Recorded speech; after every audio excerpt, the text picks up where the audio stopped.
So let's start off with the honorable mentions here. And we're going to start with Nick O.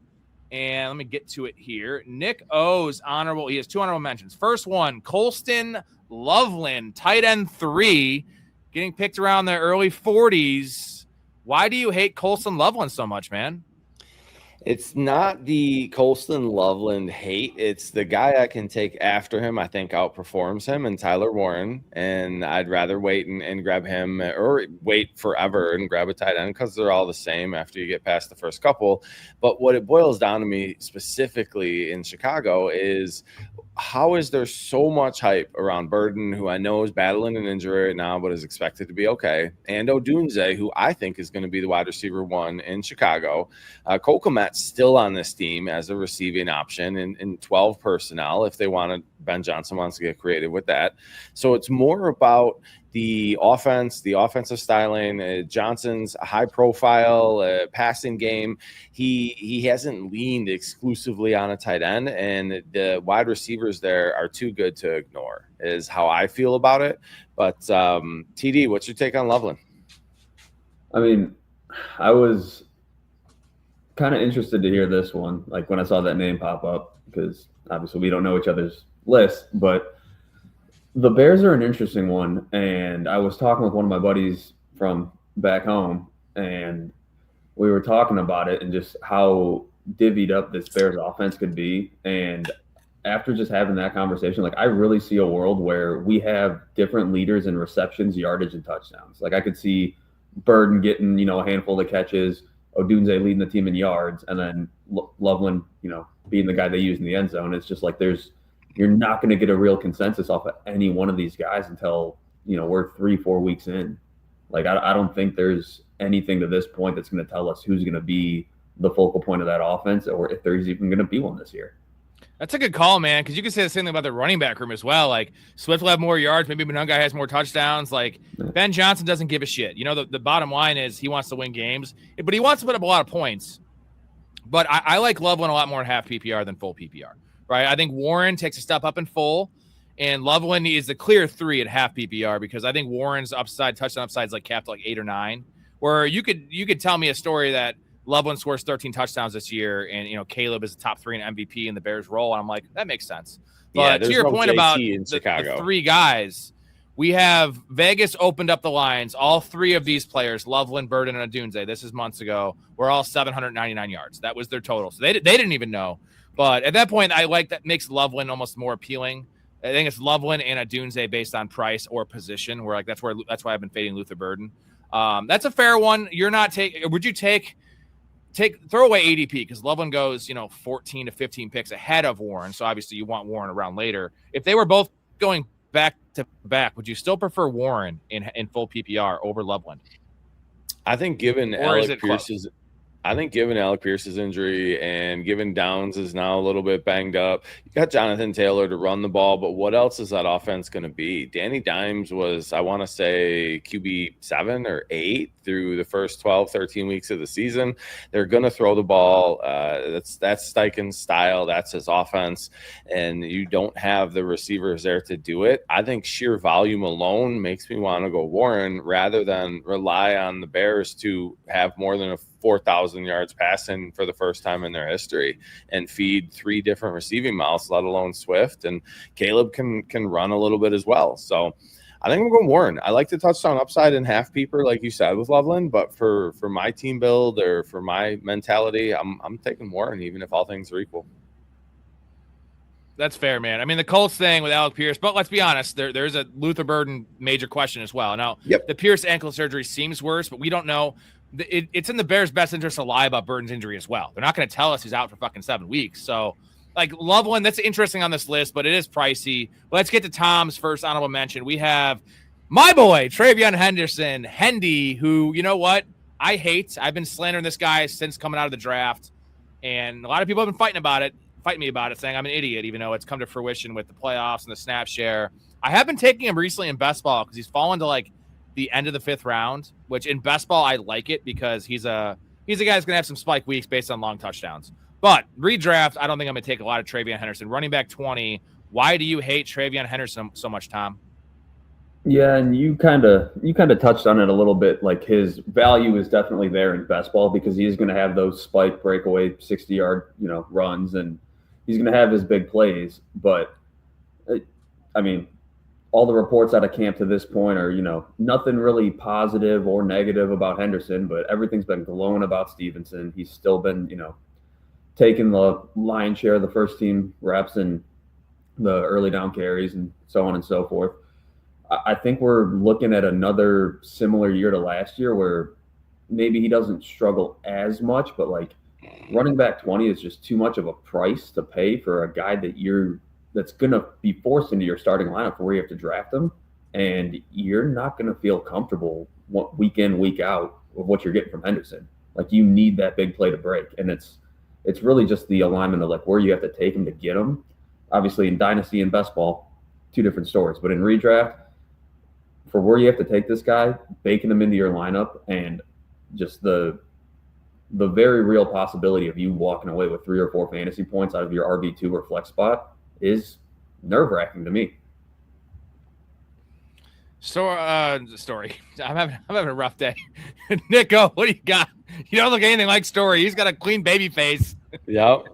I was thinking about something else. Sorry. What do you got? So Henderson has to be somewhat appealing. We've seen him get traded twice in our dynasty league, and the season hasn't even started yet. So there's people chasing Hendo, man. There's also people dumping Hendo, so it goes both ways. He's a hot commodity. The reports out of camp are he still is struggling in pass blocking, and if he can't play third downs, you're not gonna want to start him in running back. You're gonna use him as a flex, upside flyer type of flex player, and that's not where you're drafting him at. You're drafting him as an RB2, and with the Ramondre Love that you're getting up there. The problem for me with Henderson is, like Tom said, you're going to have those weeks where he's way down. And what's crazy, though, is he was one of the best pass blocking backs coming out of college. Like, he was such a sure thing last year for me because he's a rookie that could hold his own and pass block. And somehow he forgot to bring that from college to the pros with him. And there's a world where he gets 25% of the snaps as your RB2. You lost your league if you're going to run. I mean, that's a little crazy, but if you were to say 35 to 40%, that makes more sense. And I don't want to pull the comment up, but Ryan has a good call. I would just take Harvey later.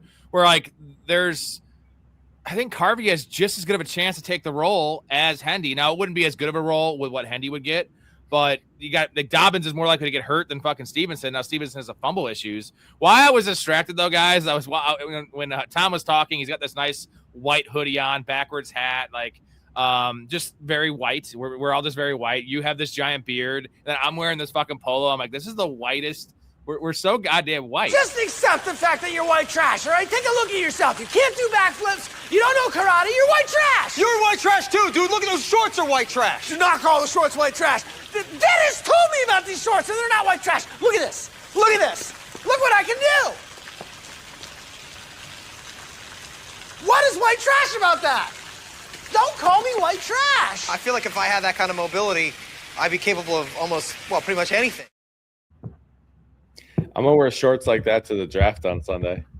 Can either of you guys do karate or anything like that? No backflips, no karate. Mm-mm. No, me neither. You used to be able to do actually, guys, we do have a draft. I don't trust it. We do have a draft. Our first draft, my first draft of the year, my first of 40 redrafts is our home league, which I don't know why you scheduled so early. You wanted to get together. It's fine, but your league is super deep. I'm not really easing into this at all. It's just forcing right in there. And it'll be a good time. We're going to take some selfies for you guys. Tom obviously can't make it because he's all the way on the East Coast. You should fly back, dude. Fly back. Hang out with us. Yeah, if it was in the cards, I'd be there. He's going to surprise us. All right, let's get to the next name. We have 2 more honorable mentions to get to before we get to your guys' top 5. And this is Drake May for Nick O. So you're now fading the Patriots a little bit too. Super Bowl hangover. Is it the price? It's quarterback 3 because they're all in the same tier. What is it? It's all of those a little bit. The Super Bowl hangover tends to be a thing. I'm a little more concerned with what we've seen the trend in the league lately is rookie quarterbacks show out their first year, and then defensive coordinators get a year of film on them, and they start learning how to stop them. And you saw Drake May and the Patriots walk through a very generous schedule last year. They didn't have a lot of tough matchups. I think their schedule is going to be harder. I think DC's got a year tape on May.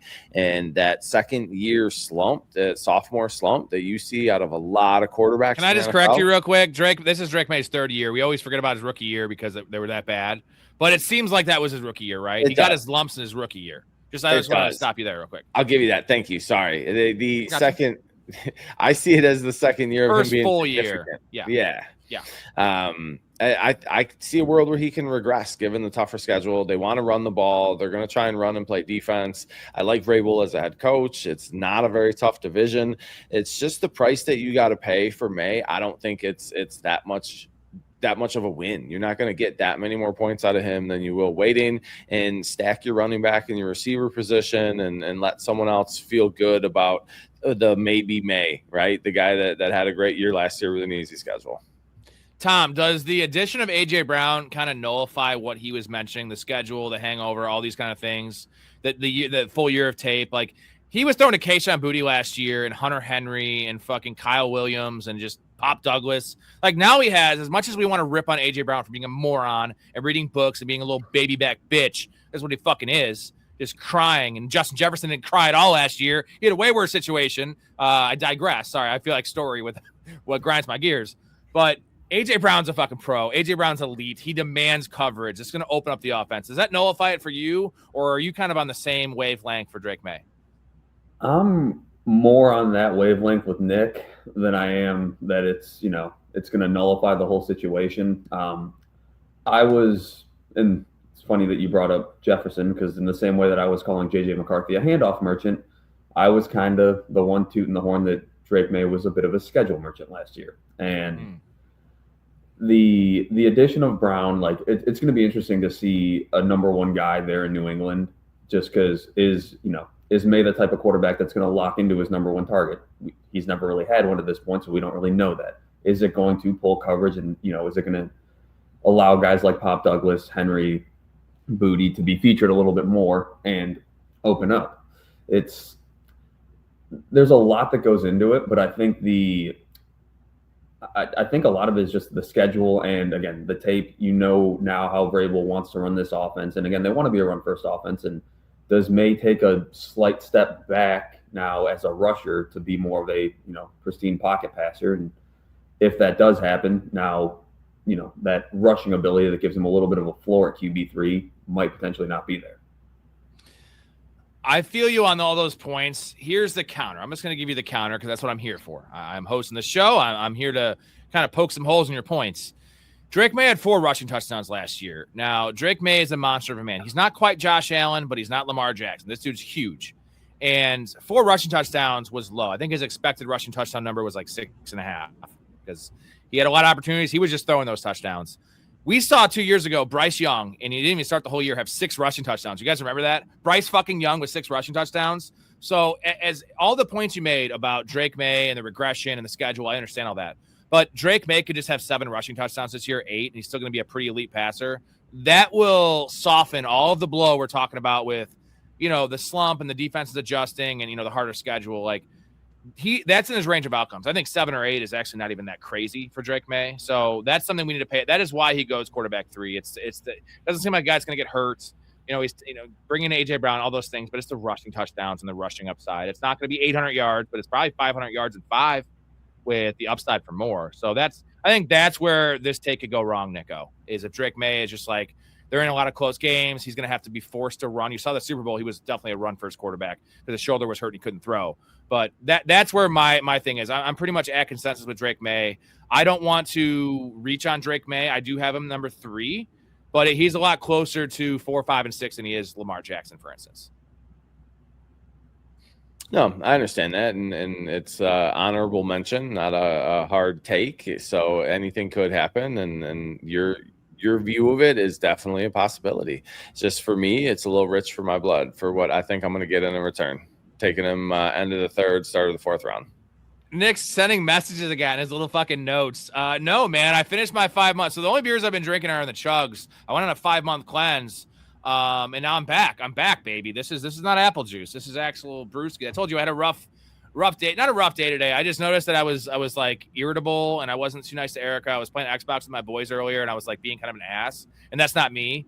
And you know, I've been on the show like 80 days straight, dude. I'm not sleeping much. I'm just like kind of stressed, and I can handle it pretty good. And it's also not sipping on beers in the show. I've been having some bourbon and some tea and chugging beers, but it's not, I like drinking a lot of beers and not eating, I'm eating like a squirrel. Like I've lost 25 pounds. Now I'm getting ready to live life again, guys. And let's do it.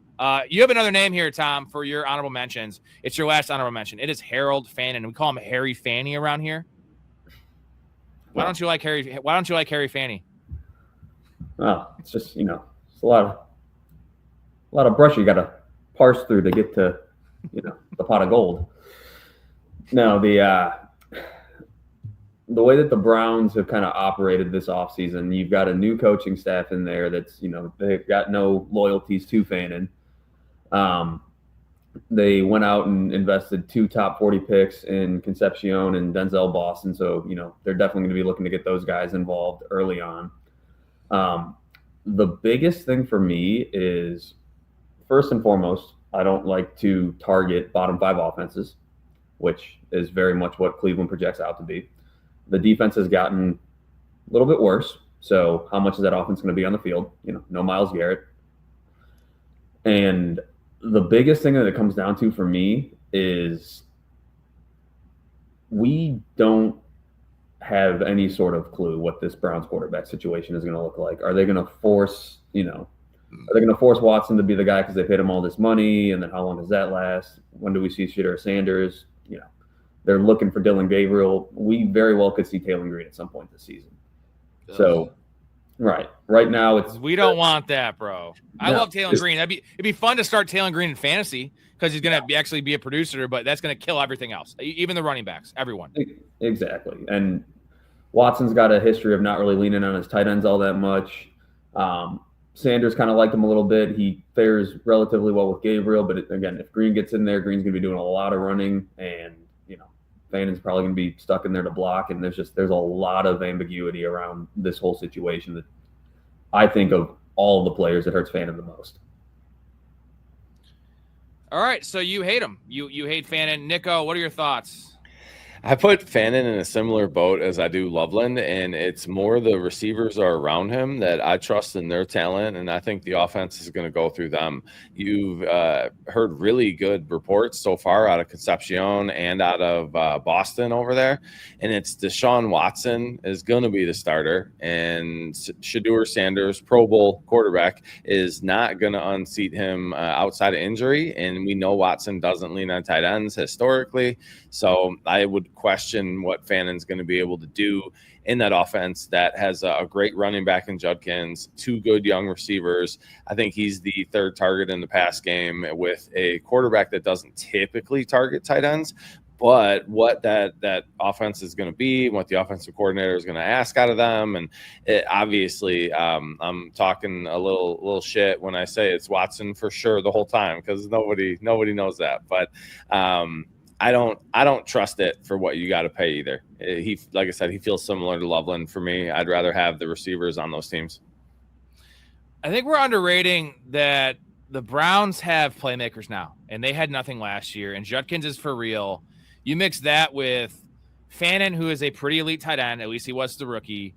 I love Concepcion. I know these are unknown assets, essentially. We can even call Fannin that after 1 year. But Concepcion, Boston, even Jerry Jeudy. Like Jerry Judy's now the 3, essentially. I like that. It's not like the Dolphins. This is much better roster than the Dolphins. They rebuilt their offensive line as well, which they needed to. It was a terrible offensive line last year. So if those guys can gel and give them some time, maybe, but I'd rather wait. I get it. Okay, we're going to get to the list here in a second. I'm going to hit you guys with the intro. Give us 30 seconds, and we will be back.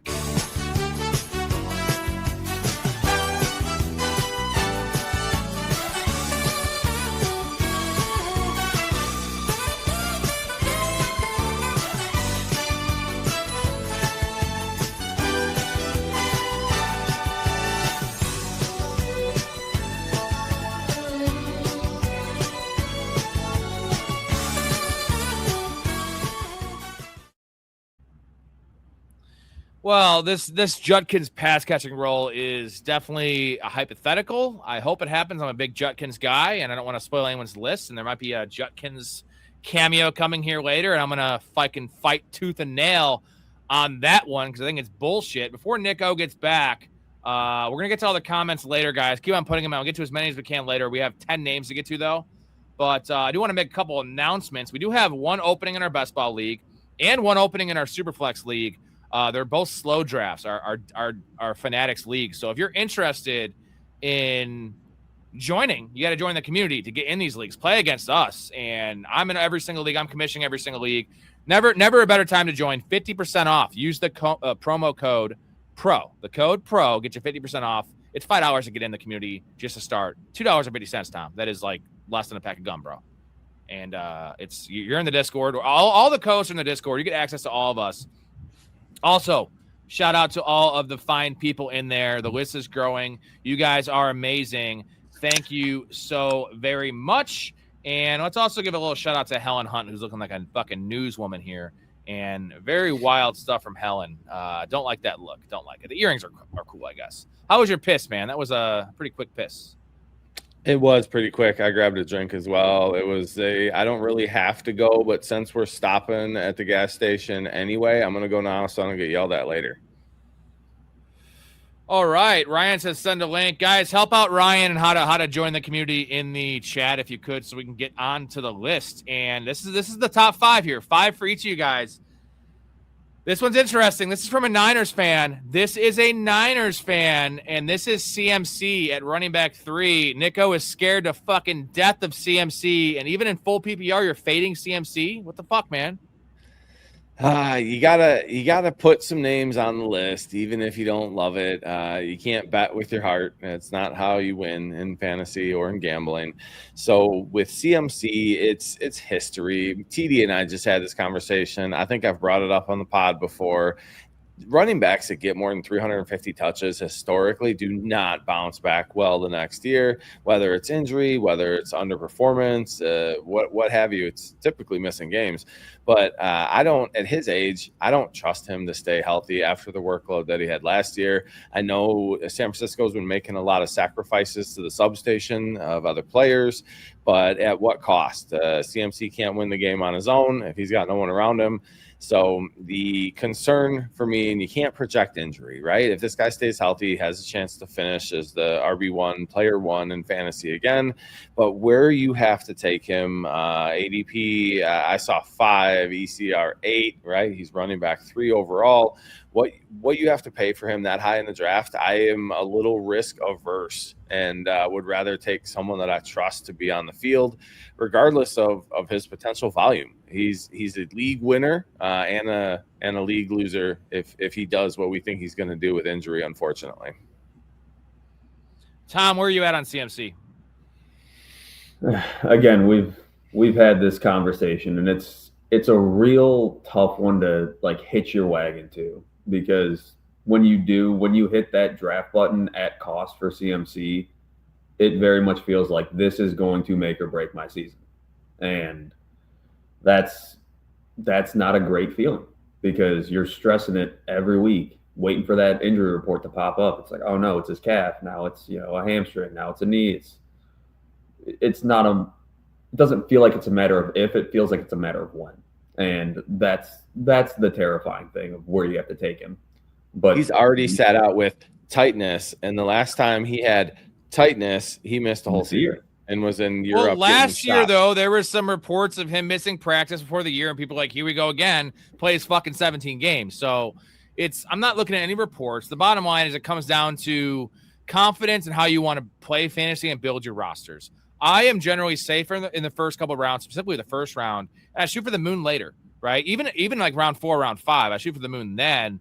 But this is a player when if you miss out on Gibbs, you miss out on Bijan, you miss out on Jamar Chase. Those are 3 league-winning players, and they better be because where you're drafting them. CMC, if healthy, is actually equal to all of them. And you get him at 5 or 6. But, Bijan has no injury risk. Gibbs has been relatively healthy his whole career, and Jamar Chase is just the GOAT. So, but CMC is the GOAT when he plays. It's just like, it's there's no in-between. There's no, high ankle sprain. He misses 3 games. It's like, You have him or you don't. When you have him, you win the league. If you don't, you're probably losing the league and you're not even making the playoffs. So going full Ricky Bobby. I want to have some shares though, and it's not even about price because it's like, okay, cool. If I get him at 7 or 5, it doesn't change the result. And St. Brown is a name that it's really close. Like St. Brown's never going to necessarily win you your league, but you feel so nice and secure with St. Brown. It's like he's the motherfucker's hurt. Even when he's hurt, he plays, right? He plays with the injury, and it's not like he takes a big dip in production, maybe 10%. That's a nice thing. Like JSN this year is kind of like the same thing. I don't like the ceiling of JSN, but you're getting 1,300 yards, 1,200 yards, and 7 touchdowns and 100 catches. Like that's super nice. But CMC is going to lap those fucking dudes if he's healthy. So are you fading him, Tom, or are you going to take some shares? I'm definitely going to take some shares just because of the fact of what you said. If he plays 17 games, he's undoubtedly the number 1 scorer in fantasy. And you can go back through the years of like number 1 player finishes, and CMC's got like the number 1 in like 3 of the top like 5 over the past like 7 years or whatever it is. He's the running back version of Josh Allen is what he is, Yeah. But and that's the thing. It's a risky, man. It's risky, but I love it. You know what? For me, it depends on league. If it's a shallow league, give me CMC all fucking day. Yeah. The deeper the league, the more risk you're literally taking on. It's like, give me someone I know is going to play. Well, let's move on to your number 5, Tom. It is Jadarian Price. This is what I can get on board with. I was lukewarm in the CMC thing. I see both sides. I'm not a Price guy. I think all you guys know that. Why do you hate Jadarian Price so much? RB26. So I'm going to take a little bit of a philosophical standpoint on this one real quick. And Nick and I, again, were having another conversation the other day about how winning a fantasy championship is a little bit luck-based. And, once you get to the playoffs and everything, it's kind of like you just hope your team gets hot and you got to finish out, a couple of managerial moves here and there. But, like, it's getting to the dance. It's putting yourself in that position for luck. Like, the skill in fantasy football, in my mind, is kind of exemplified throughout the regular season and getting to the playoffs. The more opportunities you make for yourself to get lucky is how you win a championship. And with where you have to take Price, and 2, just kind of like the overall outlook that he has on this season, he's going to be one of those guys that, he's got to fight off Helani and Emmanuel Wilson, who they paid a little bit of money to in the earlier part of the season. And then, like, that's when you're going to get the best version of Price, is if he's holding these guys off, if, they're running the ball effectively, playing good defense. And that's where you're going to benefit from having Price. But once it comes time to the, I need to win this match to get into the playoffs, or it's, now it's week 15, 16, 17, and I need a home run, we're relying on a guy that might be on the sideline for 40, 50% of the snaps, because Seattle has shown us that they are a regime that they had Kenneth Walker and Charbonnet for the last 2-3 years, and they would not give Walker, the lion's share until Sharps went down. And I think we're going to see the same thing. But again, this is a regime that drafted Rashad Penny in the first round. So just because the guy's got first-round capital doesn't mean a whole lot. I mean, and they didn't want to make the pick. They literally tried to trade out of the pick. And there was no takers. They're like, fuck it, we won the Super Bowl. It's not even a luxury pick because they needed a running back. I understand that. And before I get to you, Nico, the point that you made was really great about, he's an early season guy. And it's we draft these rookies specifically to be late season guys. Right. And if you're telling me that, like, the early season stuff isn't guaranteed, and I personally don't love the talent as much as most.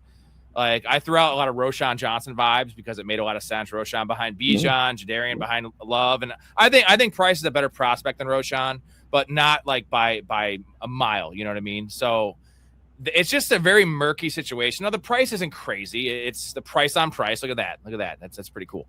It's not crazy, right, but it's enough. There's better players in that range if you want stability, and I think there's better players if you want upside. Nico, are you on board with this fade of Price? Because I've been fading him since before he was even drafted. The price is wrong, bitch. I feel like Bob Barker and Happy Gilmore. The price on Price is not what I want to pay. You overbid, and you're out. The fact that Charbonnet is coming back way sooner than anybody expected, I feel like it's going to be his team when he's healthy. He's the one with the history there. He's the one who's showing out. I also love the way Helani plays ball, man. The dude just gets after it. You can't keep him off of the field. He's been in very like high stress situations for Seattle. He's been out there when they've needed to trust someone, and they've shown that, and they brought him back for a reason. Wilson's kind of unproven. I know they gave him a little bit of money, but there's no real loyalty to anybody here but Charbonnet. And if he's going to come back like week 4 or week 6, when really we didn't expect him until a potential fantasy playoff run, I think that's going to cut into price way sooner than what most expected. And the rookie adaptation time that he needs to get his feet underneath him, that's going to be it. He's going to be time's up once his feet are under him potentially. And I'm not having any part in it. I don't think he's going to help you at all in the late season. And there's always in the back of your mind that rookie wall that a lot of players seem to hit, where they're going from college, where they play less games, they have shorter seasons, and they struggle to push late in the year. So you're going to potentially struggle to push late in the year and have somebody who's already established there that's going to be coming back fresher. I'm not going to own any price. For me, if he falls to like running back 31, I will take a few shots in my 40 fucking redraft leagues. I don't want to miss out.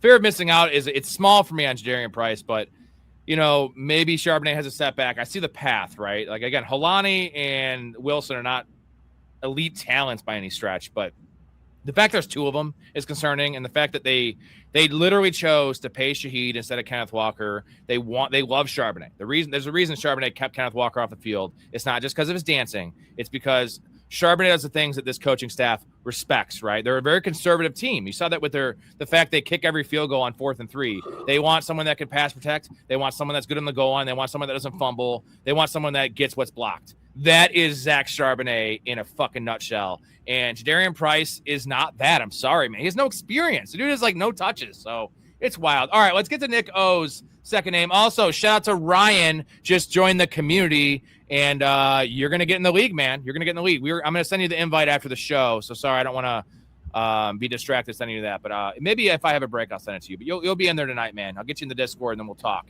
So the next name here is your name, AJ Brown. There's a lot of fucking Patriots hate going on here.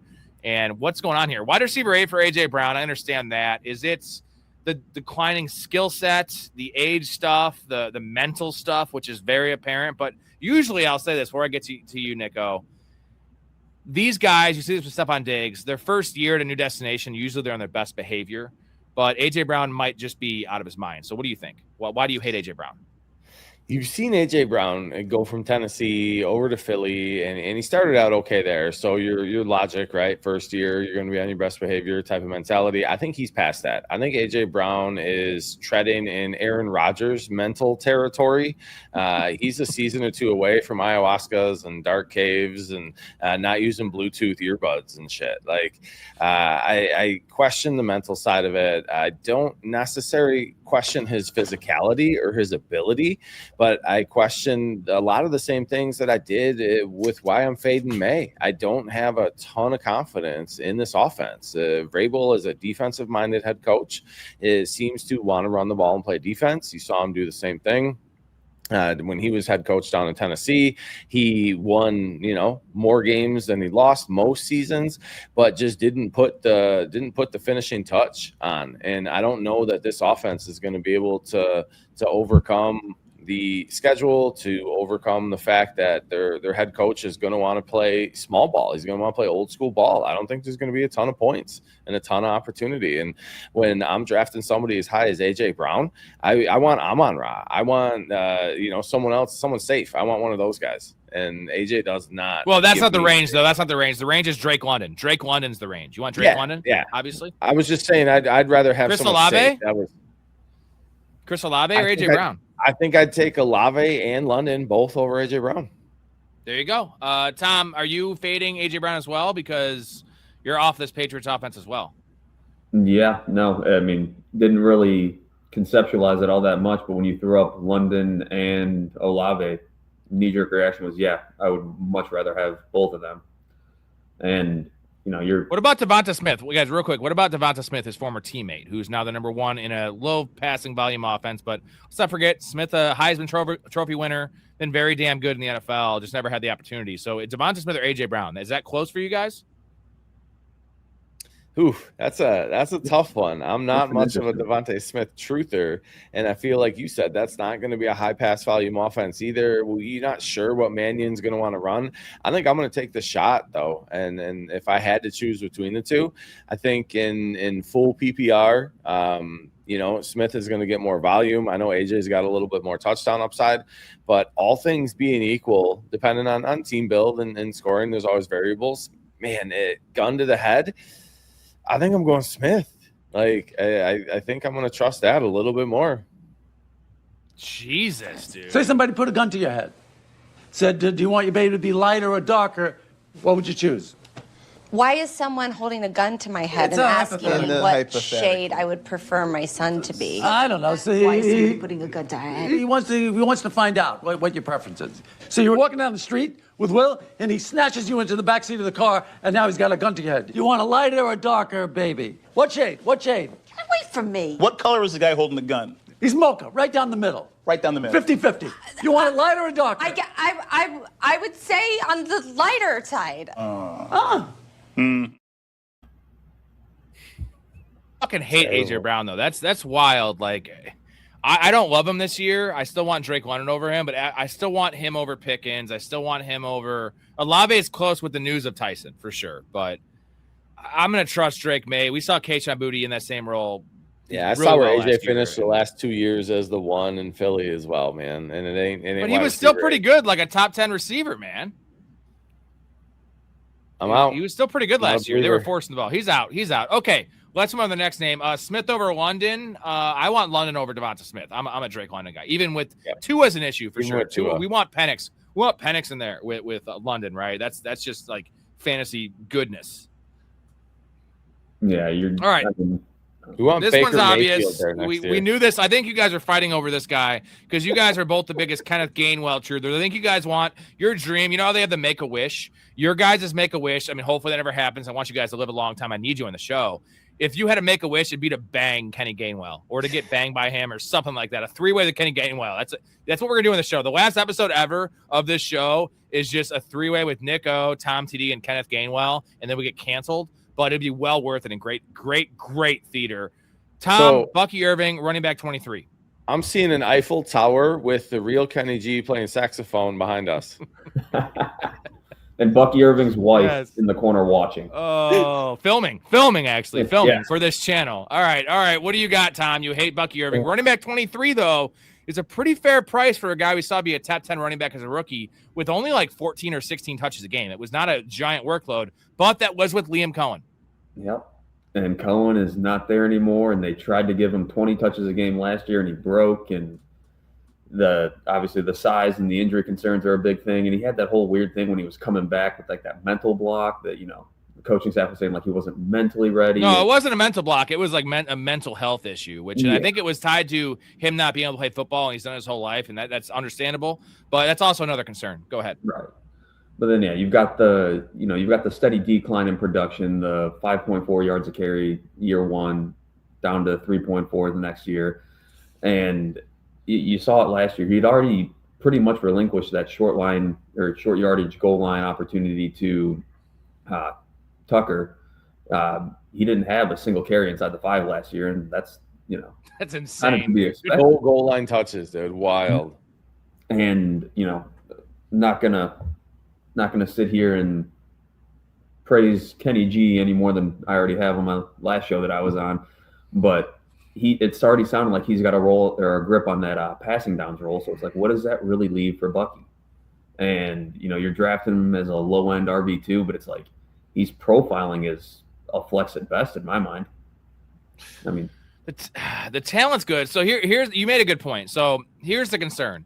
Where is for a fantasy running back? Where's your money made? It's pass catching and goal line and touchdowns, or being a super explosive like long speed guy. And Bucky is not that. He's super shifty and good at almost like think of like Darren Sproles. He's not Darren Sproles, but Darren Sproles never hit home runs, but he just made like 4-yard carries into 30-yard carries.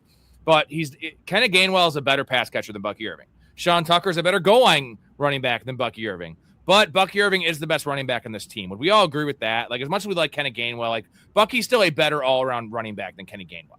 Let's not go too crazy, right? He is still better. His change of direction, his body control, his pure athleticism, I'll give you all of those, right? He just doesn't have the durability and the other weapons that are there. I'm out. I agree with everything you guys said. All three of us hate Bucky Irving. No. Hold on. The price is great, bro. Like I've been taking him. He's been falling into the end of the fifth round, early sixth round in best ball. And this is best ball. I do a million of these things, so I want to get some shares. In redraft, I'll be a little bit more hesitant, but like I see him much more of a floor play, even though there is the chance, especially with an injury, and there's two guys that get injured. If Gainwell goes down, he's going to have a boom in the passing game. And there is still the chance. Can we still acknowledge the chance that Sean Tucker is just not a thing? And it was, Bucky's shoulder was never right last year. And I'm not saying Sean Tucker goes away completely, but maybe they split the goal line work. And if that's the case, I think Bucky beats his ADP. But there's a lot of moving parts here, I guess. But running back 23, it's not – if it was running back 16, he'd be on all my lists, right? 23 is still like a late fifth-round pick. It doesn't seem crazy, but you guys just hate fucking – but you hate him. You hate him with a passion. I can't get past that he left the game with a foot injury, was in a walking boot, and then the next day his shoulder's broken. I have a hard time understanding how a foot turns into a shoulder, and that's weird, man. Done that up. Something about that guy. I don't remember which game it was, but there was just the end of the post game when they're all walking up high five, and then you see Bucky limping up with 4 different ice bags taped to him in different areas. And it's just like, man, we just gave this guy 20 carries, and this is the shape that he's in. Didn't practice. The Eagles game was the one he got hurt. They gave him like 28 touches in the Eagles game. He had a 70-yard receiving touchdown, and they ran him into the ground. It was a really competitive game, and it was, like you said, a foot. It was reported as a foot injury. And then it was a shoulder injury. Then it was a mental health thing. It was just a wild situation. Let's move on to your next guy, Nico. And it is Trey McBride, tight end 2. And you're a Bowers guy, I believe. But I think, is this a situational thing with you don't like taking tight ends early? Is this a fading the Cardinals? What is it? Why do you hate Trey McBride? It's a number of things. One, I'm a Niner fan. No, I'm just kidding. That's not it at all. I don't love taking tight ends early. I might pull the trigger on Bowers because I feel like he's going to be the wide receiver 1 on that team, which is what you saw McBride be last year for Arizona. And once he became unallergic to touchdowns, he really produced, and that was nice to see. I know you got Jacoby Brissett coming back. I'm not sure Carson Beck wins that job or how much he plays. My concern, if he does, he's not going to look for McBride on any shorter intermediate passes over the middle. You've got Michael Wilson, who showed out last year. Tip of cap to Rob for seeing that one coming. I know you're a big Wilson truther. I don't love Marv Harrison, but I feel like he's in a prove-it year. This is it. This is a make or break. And that offense is going to struggle. There's not going to be a lot of scoring opportunity. What you have to pay to get McBride, he's not going to make the production. He's not going to score, I don't think, anywhere near what the other players around him are going to score. And it's not going to help your fantasy team to have him there instead of an elite wide receiver or running back, somebody who's going to be starting in your lineup every week. To expect what he did last year is just idiotic. Like, that's never going to happen. That was a all-time, like, stars aligning moment, right? Kyler gets benched. The defense goes to shit. Marv has an appendectomy. It was the passing volume. It was just – and he's a great player. Like, all those things, it was so perfect. And as a guy that had Trey McBride in, like, 9 leagues last year, it was magical. I had a lot of teams with Trey McBride and Michael Wilson, and I'm watching these games. I'm like, dude, they're down 27-3, but they weren't pulling their starters. And it was just like, they're both getting 4 catches a drive, and they're going to end with a touchdown because they're playing fucking prevent. And it was a lot of garbage time. Again, Trey McBride's a great player. Tom, where do you stand on Trey McBride? It's an easy dodge for me, just for somebody that doesn't really like to go tight end early, and the price that you have to pay pretty much alone takes me out on him, even though as somebody that did actually get the benefit from McBride last year in a couple of leagues, it is the volume going to be there. They're definitely going to try to, run the ball a little bit more. They've got a plethora of backs to deploy now. Obviously, I think the floor is safe there. I think the touchdowns kind of come back down to earth a little bit, and, not saying he's going to be a guy that's allergic to the end zone and doesn't, goes the whole season without a touchdown like he has done before. But I think, the whatever it was, 12-13 last year was a bit on the high side, just kind of out of necessity of how bad that team was. And it's still arguably as bad, but there's now the question of, is Brissett going to be, under center the entire time? And then if we have to see Gardner Minshew or Carson Beck, like there's some unknowns this year that weren't there per se last year. Michael Wilson stepping up, Marvin Harrison being healthy. It is more and Jeremiah Love, right? More running volume for sure. We're going to all the comments in a little bit, guys. If you need some answer right away, if you don't want to wait, drop a $2 super chat. We'll get to it. We will stop the show for 2 minutes and give you an in-depth answer with three. Well, not me, I'm the host, but two really, really elite analysts here, and they happen to be my buddies too. You know what? My buddies are all geniuses. That's what I realized. Like I pick and choose through all my leagues I play like 6 home leagues for all these years. And I've just found people I love that know ball, that vibe with me, and somehow it just works because you guys know your shit. My job's so easy. I'm just making dick jokes, and you guys are just crushing it. Fuck yeah, dude. By the way, I'm 6 inches. What's up? Yeah. Okay, Trey McBride. I have been taking him in best ball recently because he's been falling to like the 310. The 310 in best ball, which is pick 35. Like that's money. Where Bowers goes like 17, 18. Like, I definitely like it there. I think in redraft, though, you're going to see him go at the 2-3 turn, which now you're passing on players like Olave, like Devonta Smith. Give me your realistic expectations. Let's just go average outcomes for Trey McBride. It's, 120 catches. It's never happening again. I have a number in my head. I think if they played the season 100 times, what it would average if everyone stays healthy, no injuries to the receivers, and they keep Brissett in there and he stays healthy. Give me your line, like 8, the catches, the yards, the touchdowns. Nico, you start first because this is your hate. Oh man, this is a tough one for me to project. That's a difficult division that he's in. It is. Tough defenses too, and I trust some of the other weapons there. I don't hate the head coach and new coordinator. I feel like they're going to be able to make some things happen. It's I think a 4-win team Vegas is projecting them for, and I kind of like the over on that given the weapons that they have. But for McBride, man, 80, 90 catches, 900,000 yards, and 8 or 9 tutties. Well, that's really good, but it's right on the border of is it a fair pick? I was gonna say about 85 to 90, 1,007. That's my like average projections. What do you have, Tom, for this? I was just running a little bit of calculations on my cellular device there, but yeah, no, that 90 catches breaks down to about 5 a game. I can definitely see that 900-ish yards, give or take, and then in that 7 to 8 touchdown range. So, you're looking at a top 3 tight end more than likely, but I don't. Well, he can finish at tight end 2 and still not return value because it's not about him finishing tight end 2. It's about how much does he lap the field, and then how much, what is the value based on the receivers going or running backs going in that range? Or you could take Jeremiah Love in that spot and middle of the second round, right? No, end of the second. I say 2-3 turn. It makes a lot of sense. Ryan, I have it right here. New Patreon member, $5 member, Dirty Milkers. You can see that. Hold on, $5 member. So don't worry, man. If there's any issues, dude, you're gonna get your money back. Don't worry about that. It says $5 on here, so that's weird. But don't worry, buddy. I'm gonna take care of that for you. I'm pretty sure that's what my email says. I'll look into it when the next guy's talking. So let's move on to the next name, and then I want to help out Ryan here and Quinshon. You don't want to be here for this one? What? No, I'm gonna be here for this one. I gotta give me 10 minutes for this one because Quinshon Judkins. Let me just running back 24, and this is generally PPR we're talking about. That might be your biggest concern. But Quinshon, running back 24, the tape's awesome. The player's awesome. It's not a 3-headed monster at all. It's literally him and Dylan Sampson, who I do love. But I am a Quinshon Judkins fan. You are Michael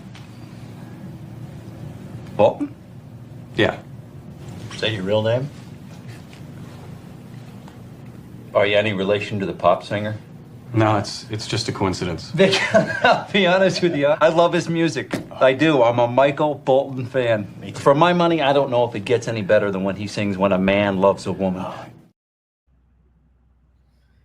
Gross. All right, Michael go Bolton, ahead. so Give me your Judkins thing, man. What do you got? Why do you hate him so much? So with the fan and ordeal of the switching I touched on the switching quarterbacks and the bottom 5 offense. That's one thing. The new offensive line, right? We expect it to be better, but they brought in some nice pieces, and I will give them that much. But these are 5 guys that have not played together, and it's going to take them a minute to gel. And it's probably going to be a little delayed off the start of the year. They have 2 road games, which don't typically bode well for new offensive lines. And it's Jacksonville, who was one of the top rush defenses last year that I want to say retained most all of their players, and then Tampa. So you're going to have 2 struggling games right off the rip.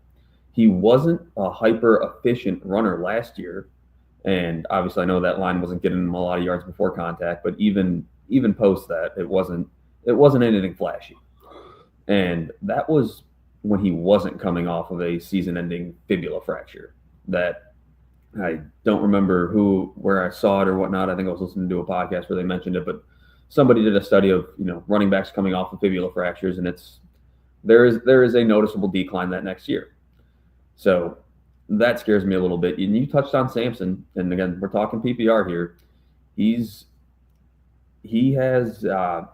generated or garnered the same rough target share as guys like CMC and Gibbs did last year when he was out there. And this team's going to be in a lot of negative game scripts.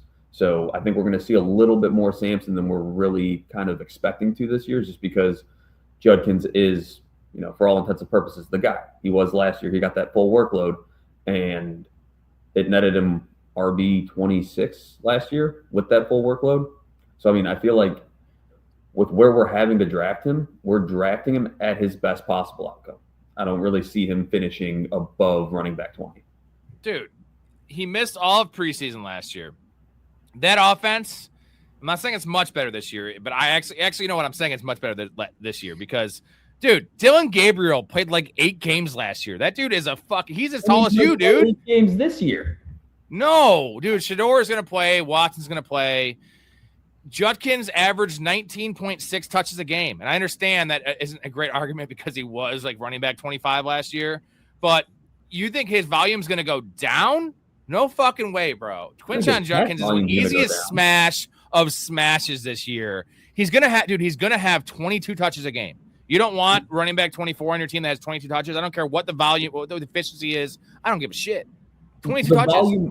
The volume makes him a safe enough, play. And at that point, I wouldn't mind having him in my flex, but I'm not going to rely on this guy as a running back too when I'm getting bottom end RB2 numbers.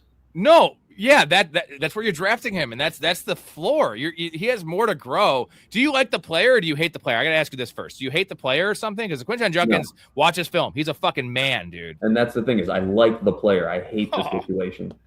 I don't care. It doesn't matter because if he was running back 17, fair point. Running back 24, what are we talking about? Like it's not the upside. I understand is a little bit neutered based on the situation. But again, we're bad as a fantasy community at predicting these situations, and it is the Browns, so it's obviously likely going to be a bad situation. But Concepcion, Fannin, Denzel Boston, Jerry Jeudy. I shouldn't add Jerry Jeudy in there, but Jerry Jeudy as a third weapon is not bad, dude. He made a Pro Bowl. He's at a 200-yard game in his career. Dude, this is easy money with Judkins, and to fade him, fine. I want to play more leagues with you. I'll get Judkins everywhere. Nico, where do you stand on Judkins? It's hard to get past the Browns, but there are teams every year that surprise us. There's teams that's, don't take anyone off of these bottom 4 or 5 teams because none of them are going to be worth a shit, and then they show out anyway. So, like you said, it's hard for us to project the known commodities on bad teams. I'm a Breece Hall truther. I like Garrett Wilson. Don't draft them. They're on the Jets, right? Like, don't take these guys. They're on the Browns. Don't take Love. He's on the Cardinals. Like, you just can't know necessarily what some of these offenses are going to be. I hear Tom's point with the offensive line needing to gel, but awful offensive line last year. where he hit right where you're drafting him at right now. So I would expect some improvement given the wide receivers that are there, the quarterback play. If it's Watson or Shedeur, you're going to open the field up a little bit. You're going to keep defenses a little bit more honest, and your offensive line improves. I think you are drafting him at his floor. I think he's going to potentially finish higher than that. The concern is in PPR, where Samson is going to eat that stuff up. So it's a tough call, and I hear both arguments. No, it's not a tough call. I'm sorry. I'm going to give you guys some grace when you're on my show. Our show. This is our show. I'm going to give you some grace. Not on this one, man, because I'm not. You didn't let me finish. I'm not fading Judkins because I think you're drafting him at his floor. Is where I was going to finish my statement at before the host so rudely cut me off.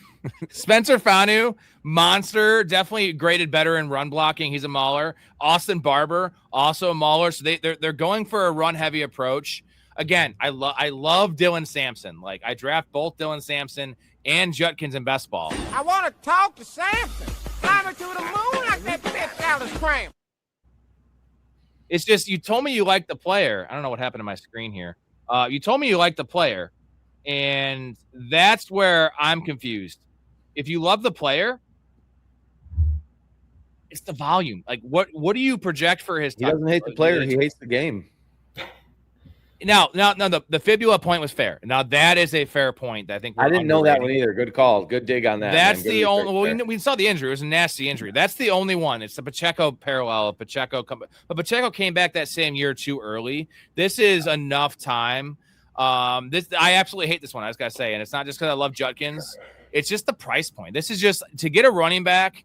Like, I get why you would take Montgomery over him, but Montgomery might have a Woody Marks problem, and the offense isn't great in Houston. And they're better than the Browns, but we don't know that, man. There's weapons here. This was last year. This was as bad as the Raiders situation, and Genty and Judkins were tied in terms of yards before contact. They were both bottom 2 in the league. And if this number jumps up even like a half yard and you give a full offseason Judkins, I don't know. We can talk about this all day. Let's move on. Side bet. Side bet for Judkins.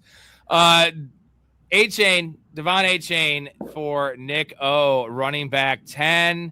Do you want to have him on your list, Tom?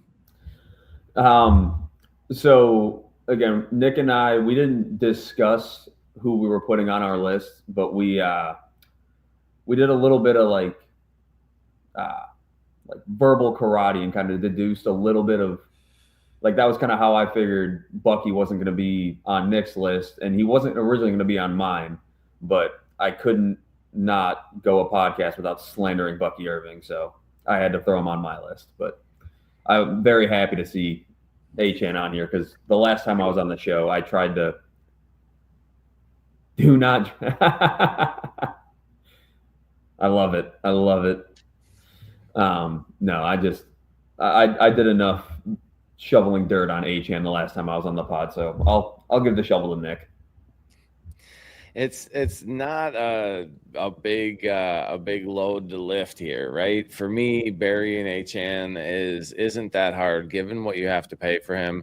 He sees volume. He's an incredible athlete. The guy, I mean, he's Gibbs South, right? Is kind of how I feel about him, right? And it's one of those where the volume, the ability, the athleticism, the pass catching, all the things are there, except for the rest of the team. And we talked about it a little bit earlier in the pod tonight, where Miami's working with half of a salary cap. You cannot build a team equal to everybody else when you have half of the money. It's just not going to work. Like, you want to do a draft and have a salary draft where you get half of the money as the rest of the league, you're not going to be competitive. It's just not going to work out.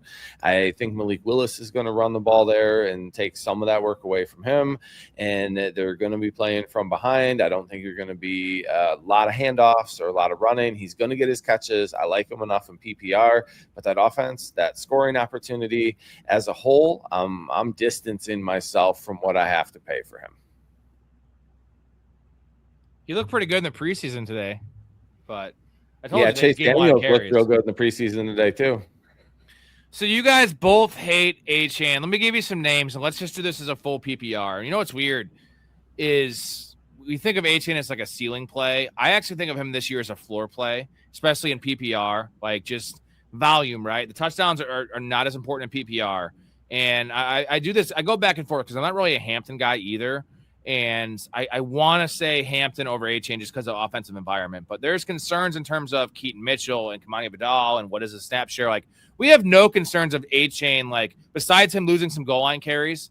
But does that even matter? Because how many goal line carries are there to be had in Miami? And I understand that. I'm saying, but, like, he's going to be on the field. He's a dynamic player. He's going to have a bunch of receptions, even if Malik Willis doesn't throw the ball out to running backs because there's no receivers to throw the ball to. So, like, this is a between the 20s merchant that's not Bucky Irving. This dude could take anything to the house. And who do you guys want? Hampton in full PPR or A-Chain?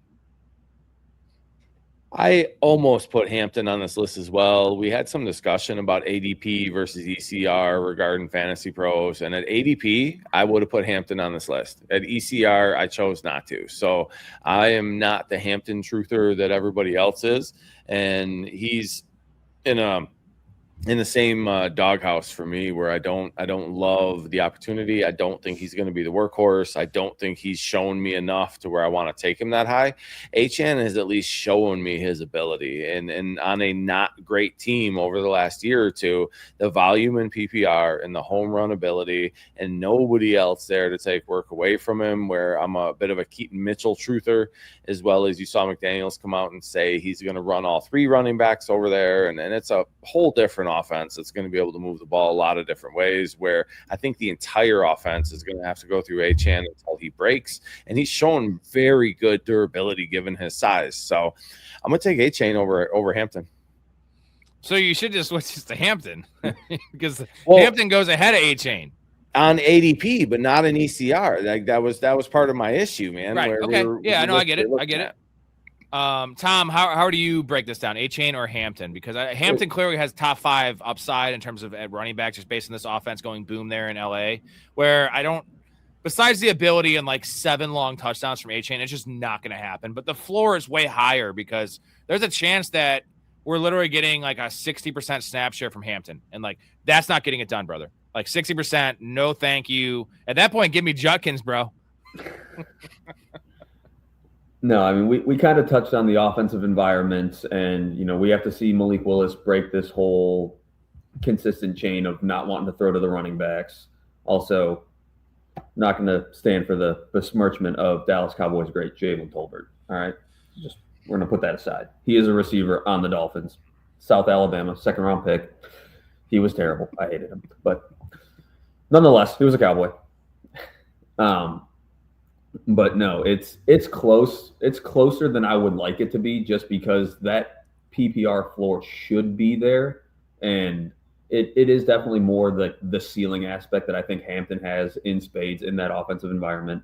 We've seen McDaniels, we got coach speak left and right out the ass at this point of the season, but he will develop a game plan to feature his best players. And while I think Keaton Mitchell has some juice that we've seen in Baltimore, you can't go away from Hampton. I don't think Vidal's going to be much of a thing at all. So I think it's really just going to be a 2-back system. And I think Mitchell's going to be changing pace a little bit more. So where Hampton's floor is in relation, it is a little bit lower than Achane's. I will say that, but I would say that there's a lot more upside with Hampton. At that point, I can deal with that little bit of floor separation between the two, taking that upside with Hampton.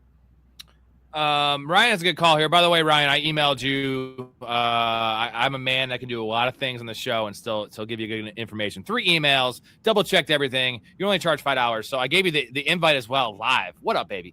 If you get a running back 1, take Achane. If you get a wide receiver 1, take Hampton. So because, Hampton, I think it's the late season stuff, right? There's a chance that Achane, for one, with all the work, will break.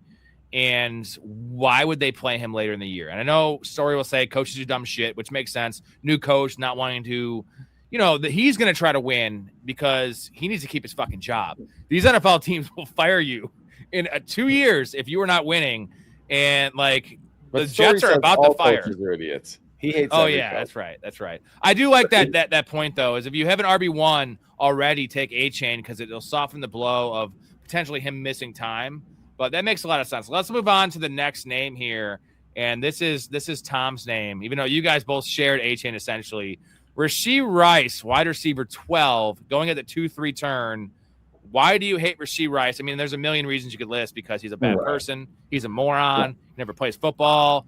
He injured his own players. He injured Patrick Mahomes, the savior. Why do you hate Rashee Rice so much? So I'm going to avoid the low-hanging fruit right now of the character concerns and the injury risks, and just going to kind of paint a picture for the, more the general fan that watches and plays fantasy, and not the people that dive into the numbers. But the pre-Rashee Rice era in KC, that offense was potent, quick striking. I'm not getting work emails. Just fast striking, potent, deep field attacking, and it was a very scary offense. That offense we haven't seen that fear. Like, we've seen KC look quote unquote mortal these last few years in the Rashee Rice era. And part of that is, adapting to the players that they have. And Rice operates a little bit more in the shorter area of the field. And the culmination of getting Walker and the other guy, Worthy, they've both been taking screens and short area targets in camp and at practice.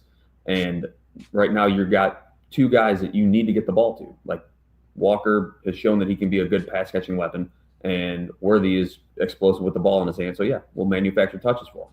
So you're taking away a little bit of the, like that general target share that would encompass Rice and how he kind of gets his catches and his point catch merchant, if you want to call him that. But I feel like that a PPR scam. Yeah, the PPR scam. Like Keenan Allen. A little bit more of a.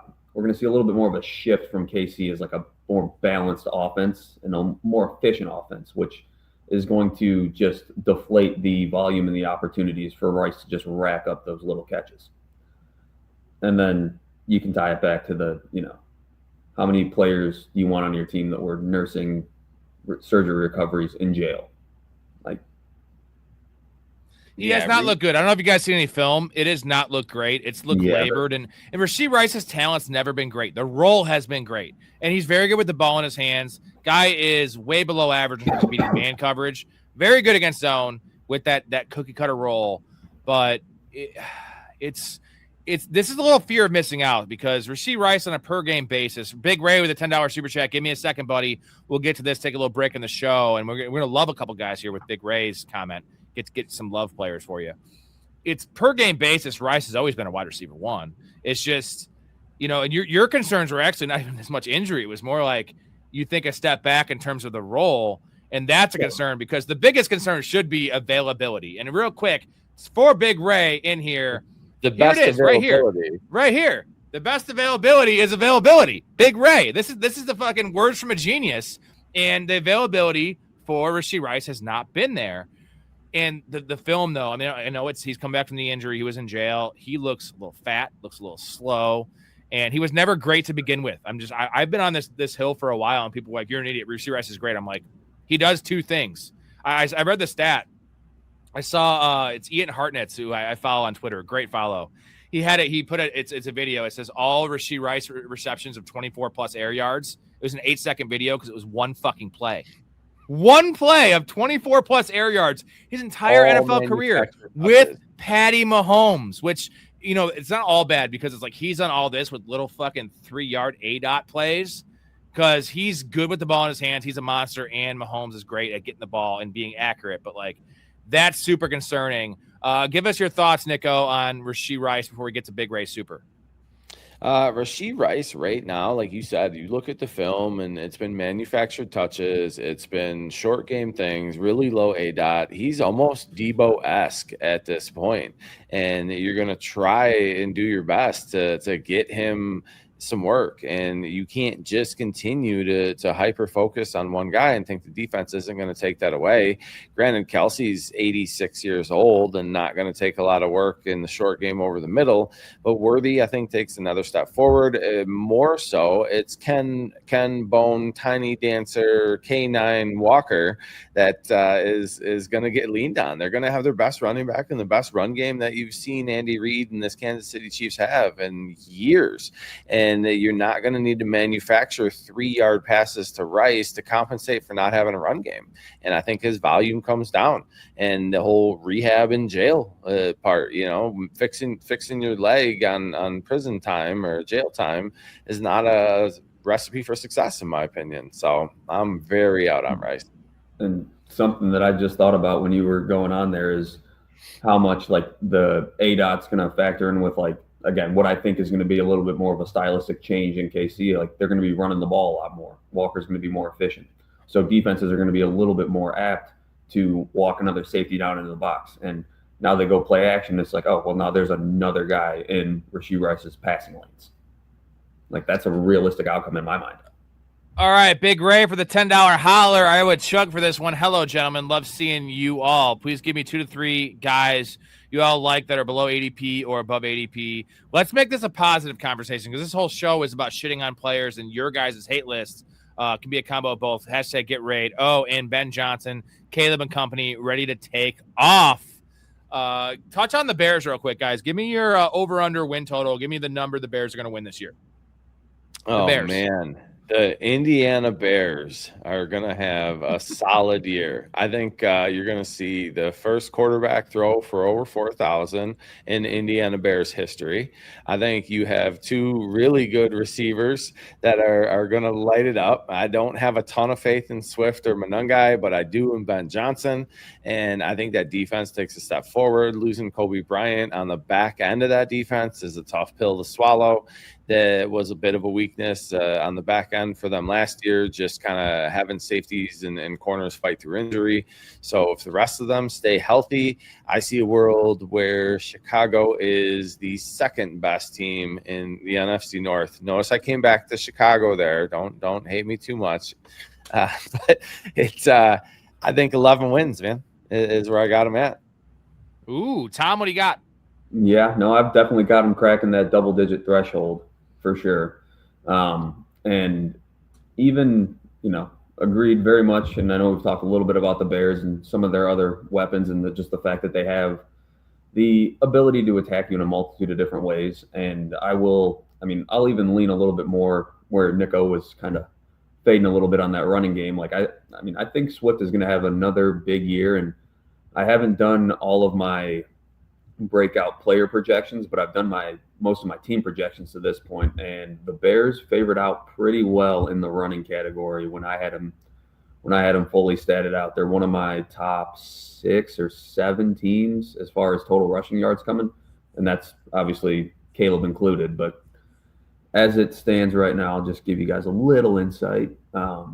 Bears projected out at me for 488 total attempts, 2161 yards on the ground, and 19 touchdowns. So there is definitely going to be some value to be had in that backfield as well as that passing offense.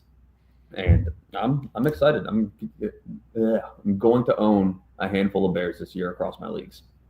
When I can give you my actual true feelings in this one and take away my Bears hat because I'm a fantasy and a gambler. But when I was on Nice and Blunt show, he kind of threw me a kind of a wild card, and he said, I'm going to go through the Bears schedule. He went game by game. I wasn't prepped for this, and I just went off the cuff in terms of what I thought they were going to do game by game. I am going 10-7, so I have to stick with what I did in terms of my heart. 10-7, good season, still making the playoffs, but not winning the division. I had the Lions winning this division. The Lions' schedule is soft as hell. I don't care about their defense being bad. I'm trusting in that system and that machine they're running over there. Let's get to a couple names that we like. So one name each for you guys. I'll give 2.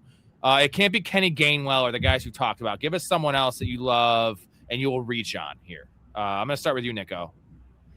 Man, that's a tough question without seeing a list in front of me.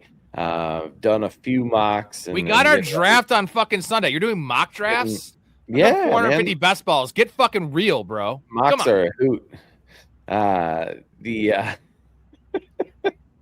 the draft is Sunday. I'm raring to go. I got my ranks all lined up, and I think the guy that I'm reaching on, and I gave a little hint to this earlier as part of why I'm lower on Loveland and I'm higher on Warren. I think that's a dude that I'm willing to pay the price for. I see the volume there. I see that offense lighting it up and getting right back to what it was with Danny Dimes last year. I think I'm a bit of a Warren truther, and I don't tend to go high on tight ends, but I see a world where I might do something dumb in the earlier rounds this year. All right, what do you got, Tom? I'm a little torn between which Steeler I want to pick here, because offensively they're not, the highest projecting offense, but they're going to be a solid enough team, and I think the price on Rico Dowdle is still a little too low for my liking, and I can see a clear and clean path of him just taking the keys to that backfield, because they never won. They've shown time after time that they will not give it to Jaylen Warren. And I think Warren's going to get relegated. I think Rico's going to be a horse there. And the fact that you can still get him as a flex, I love. And if you're one of those teams or one of those players that likes to wait a little bit on running back, I mean, he's definitely a guy you can pencil in. And, if you do the whole deep zero RB thing, like he could be your number one if you're loaded elsewhere. But, I mean, I think he's going to be a very safe, running back 2, bar none. And the other little one that I was tipping my hat to was Pittman, because I think he's going to be the most valuable receiver to own in Pittsburgh. All right, so I have a couple names here. This one's pretty obvious.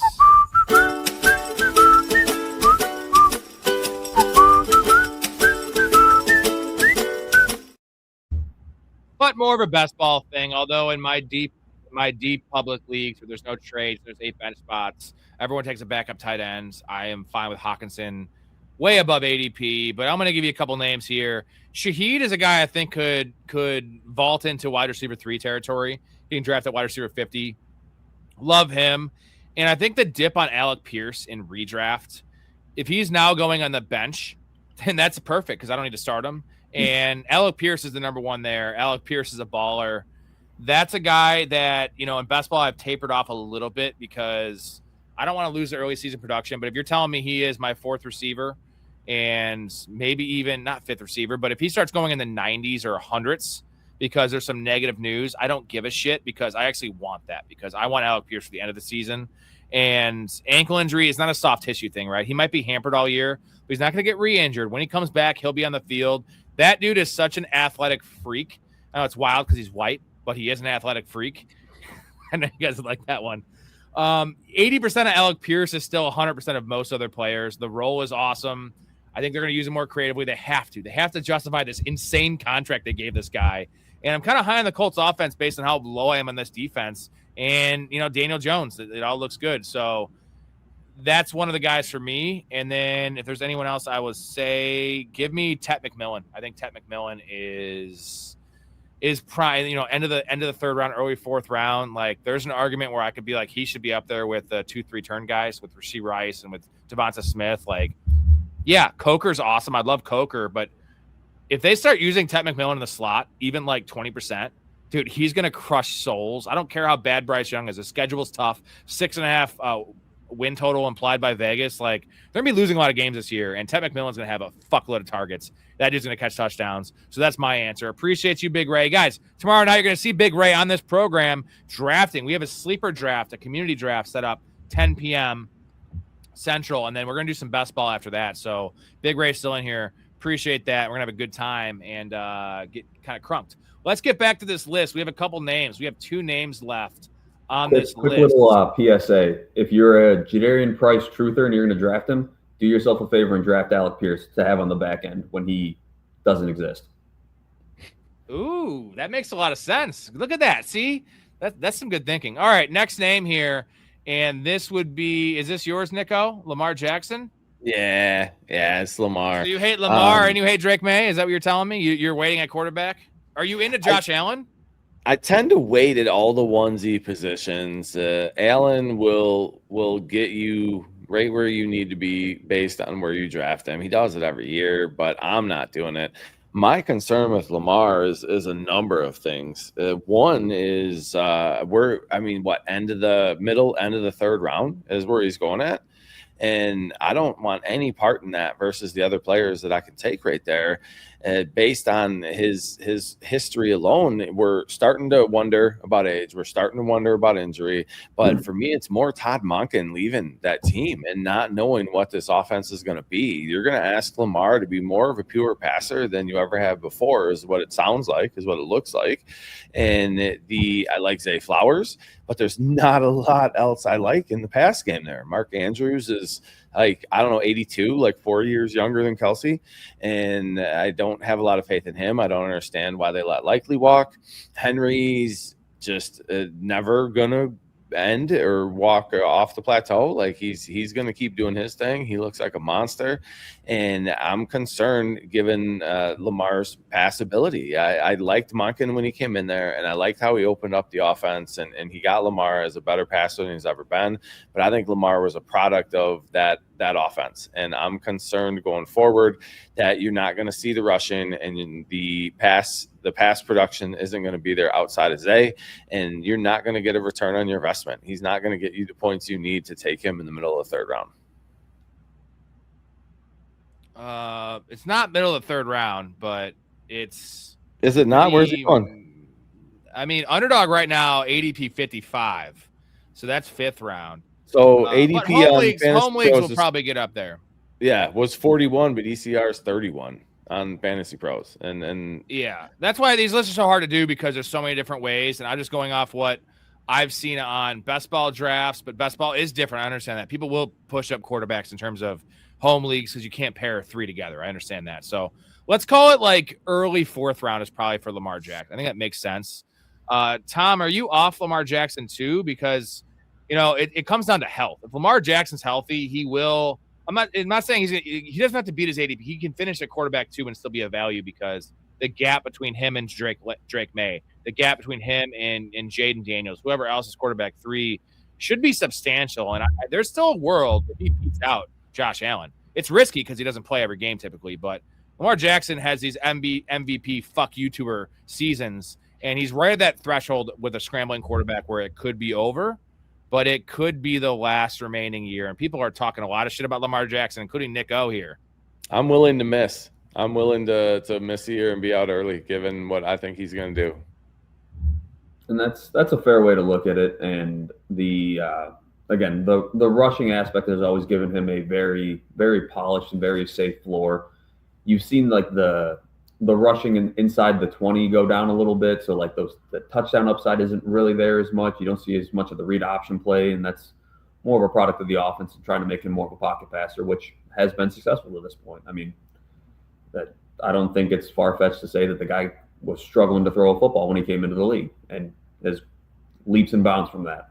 But I'm also kind of just at this range of the draft, there's other players that I would rather have. I'd rather be filling out my running back and receiver spots at this point, just because I'm typically one that hammers running backs early, because I don't like to miss on those, and I like to have that secure volume.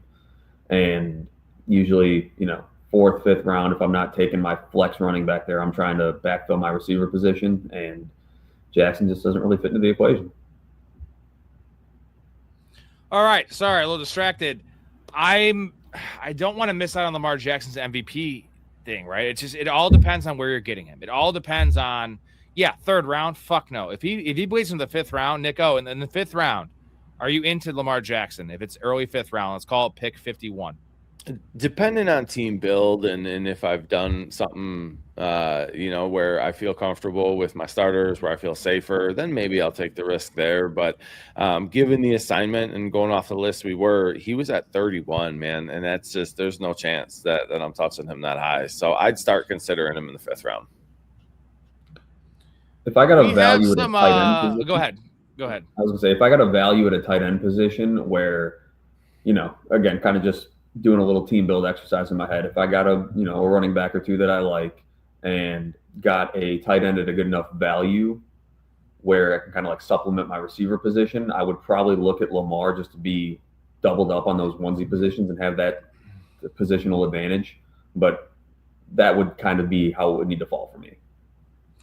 We have some drama in the chat regarding the poll I put up here. 39 votes for biggest bust at ADP in 2026. We have CMC, Rashee Rice, A-Chain, and Lamar. And CMC is leading at 38%, then 26% with Rice, 28% A-Chain, 26 Rice, 8% Lamar. People are not worried about Lamar. And CMC is such a polarizing player. Big Ray is on the camp of he's fucked me before, I'm never taking him. And there's a lot of people that's like, well, when he plays, though, we discussed this. You had a fade for him, and you're a Niners fan. When he plays, he is right, not even running back one. He is the most valuable player in fantasy football. So it comes down to your risk tolerance, right? And there's no right or wrong way here because either one of you guys are going to be way wrong. There's no middle ground on CMC. It's either you're an idiot or you're a genius. And he's getting up there in age. I don't want to put all my eggs in CMC's basket. If I had, let's say I had the 5th pick, I do 40 weeks. Let's say I had the 5th and 6th pick in 10 of them, and CMC was there every time. Like, there's no way I would take 10 CMC shares. Like, even though it is the right pick. Like, if I'm trying to win fucking money, which I am, and I'm shooting for the moon, I'm in competitive leagues, right, where it's like CMC is what's going to put me over the top. Even I, who am a CMC truther, believer, he's won me a lot of money in my career, I'm never taking 10 fucking CMC shares. In general, I don't want to do that with any player, but definitely not CMC. But I'm never taking 0. You know, it's probably 5, where it's like JSN has his upside. Last year, it's never happening again, first of all. But, like, his upside is not. Even last year was not CMC. Year ever last year. You know, St. Brown does not have that ceiling. I'm sorry. They spread the ball around there too much, and the touchdowns are going to come back to earth. Like, Jonathan Taylor doesn't catch enough passes. Even Puka, like, give me CMC over. Puka has his own questions. So there's always questions after the top 3. So I see both of it. Both arguments, right? And that's what makes fantasy great, though. This is what makes fantasy great. This is why if you do as many drafts as I do, you see the crazy range of outcomes on specific players where it's like, dude, this guy went fucking 9th or this guy went 17th. Like, these people are seeing it much different, where I'm more down the middle because I play so many leagues. I'm just going to take fucking value. And that's the advantage of playing so many. It's like I can have shares of everyone at better ADP than you because I'm not playing 3. If you play 3, it's like you got to get your guys. But I'm just going to let the board fall and just take my guys. I'm going to really hit guys last year like Olave, Pickens, Kraft, where it's like I can get them if I want to. I just have to reach 5 picks. Or I play enough where it's like I'm just going to get them at ADP in 18 spots. But most people don't have the luxury of doing that. So CMC is, if you play 1 or 2 leagues, it's like really difficult because you don't want to invest everything in a guy that may break and should break, but might not break because the dude's a fucking monster. So let's do an exercise, man. We got our home league draft on Sunday night coming up. And where does CMC go? What's the over-under? Pick 5, pick 8, pick 12, pick 3? What do you think? I'd put it at 5.5. So I'd say he goes 5. I think he goes 5. I think exactly. I gotta look who's picking there. I think it's a little later. Oh, I have the 9th pick, right? It's reverse order from last year. Standing. So I got 4th place last year. I got 9th pick. Oh, I'll take him at 9. Jesus, 100%. No risk there. I don't know if we're going to be divulging too much here, but he won't be making it to 9 if he's on the board.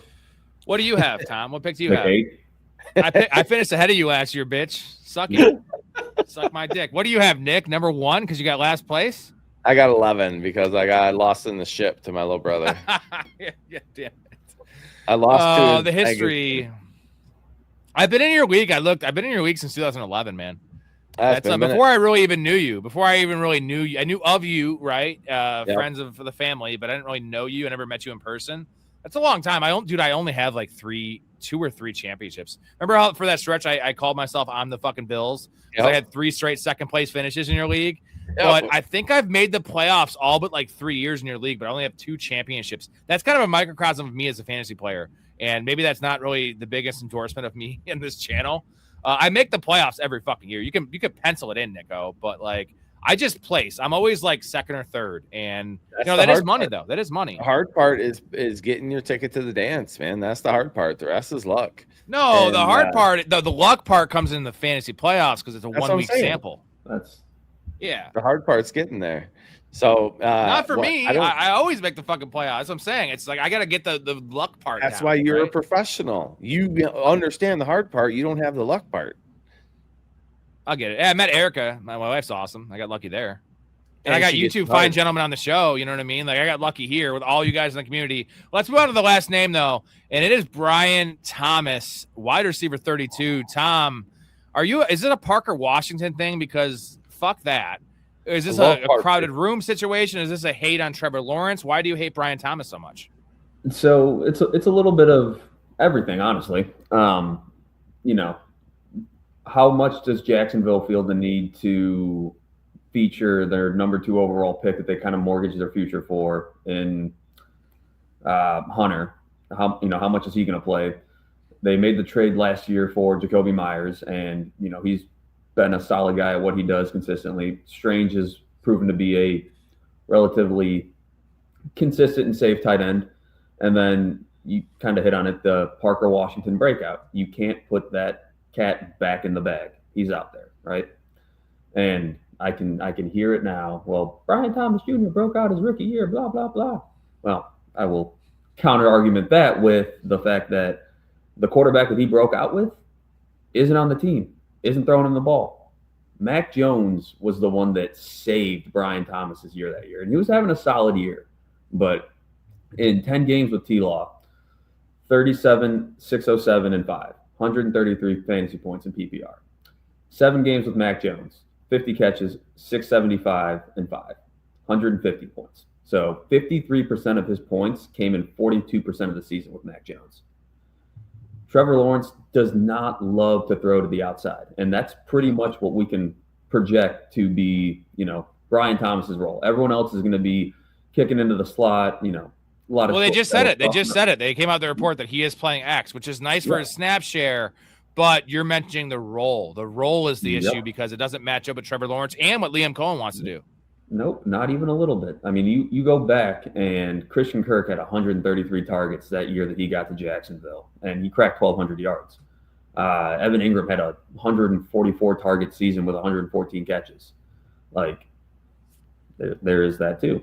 But the only notable outside receiver that did anything worth a damn in Jacksonville under T-Law's tenureship as quarterback was Calvin Ridley, and he barely cracked 1,000 yards. And for all intents and purposes that year, Ridley was a bust. I don't think the system is conducive. Doesn't mind throwing to the outside. He just sucks at it. Well, that's the truth. Yeah, he just sucks at it. So then he's kind of scared to do it. So shout out Who Hames. You're the man. Check out his channel. Go ahead, Tom. I mean, Who Hames put the nail in the coffin to it. I mean, it's all of those things. It's the fact that he's not. I mean, again, like we said, snap share is going to be great, but he's going to be a poor man's Alec Pierce this year, just running wind sprints. He's going to be that downfield shot. He's going to be very boom and bust, and he's not going to be a guy that I'm relying on in any sort of capacity outside of maybe a bye-week fill-in flex, and that's if I get him because I don't want to pay this price for him. I don't think there's ever been a better – we always hear this saying, and it's kind of a cop-out, better in best ball. Like, there's never been a better in best ball player more than Brian Thomas. That being said, wide receiver 32 is pretty fair for a guy that we were taking at pick 13 last year. And, yes, I understand that he was hurt. He was bad. And it's sad that it happened during Trevor Lawrence's breakout, but let's be honest here. Trevor Lawrence's breakout, at least his fantasy breakout, was tied to those 9 rushing touchdowns. He was good through the air last year, but it still wasn't Drake May level, right? It was good, and it was Parker Washington. Please don't tell me you want Parker Washington over Brian Thomas, though, Tom. Don't go there. No, I'm not there. Okay. But. All right. Just making sure. Nico, what are your thoughts on Brian Thomas? Because wide receiver 32. This is how I've made a lot of money in my life in fantasy is I didn't have a single share. In 36 leagues last year, I did not draft Brian Thomas once. He was my number 1 fade last year because it was just easy. It was like, it was fluky. I like the player, but it's not the archetype of player that's consistent. But now we're looking at going from wide receiver 7 to wide receiver 32, and a lot of it was injury last year, but he was never going to meet that ADP. This is how you make money in fantasy, though, is because we know Brian Thomas is an elite player. He's at least an elite athlete. How about that? He's an elite athlete. And they're going to feature him, but there's a lot of guys there. If Travis Hunter's an X factor we didn't even mention, right? If Travis Hunter factors in, good fucking luck with Brian Thomas. You're never going to know when to start him, but he's your wide receiver 3. It's like, don't we want our wide receiver 3 to kind of be a boom bust guy? right? We don't want Jacoby Myers. And I'm not saying Myers getting drafted there. We don't want a guy that's going to get me 9 points a game. I want a guy that can go off and win me a week. So what are your thoughts, Nico, on Brian Thomas? Are you in alignment with Tom's take on Brian Thomas? So we had an argument about Brian Thomas a few weeks ago on the pod, and I was lower on him than what you thought I should be. And I went back and did a little rewatch of last year, and so he had more injuries than I thought he did. But he also did not perform when he was on the field, injury or not. Your best availability is availability, and when he was available, he still wasn't running the cleanest routes. He wasn't showing up the way that he did in his rookie year, the way that I would have expected him to. I was a big Brian Thomas truther coming out of college. I liked him. He was probably my favorite receiver coming out that year, and to drop as drastically as I have on him, it kind of hurt. It kind of felt bad. So I did. I went back and I reevaluated, and I think Jacksonville is one of those teams this year that if you can figure out, even at receiver, at running back, whichever way it is, if you can figure out who the guy is, he's a league winner potentially for you, because they're all going at a value based on the one that hits, whether it's Parker or whether it's Thomas, whether it's Tootin, whether it's Rodriguez.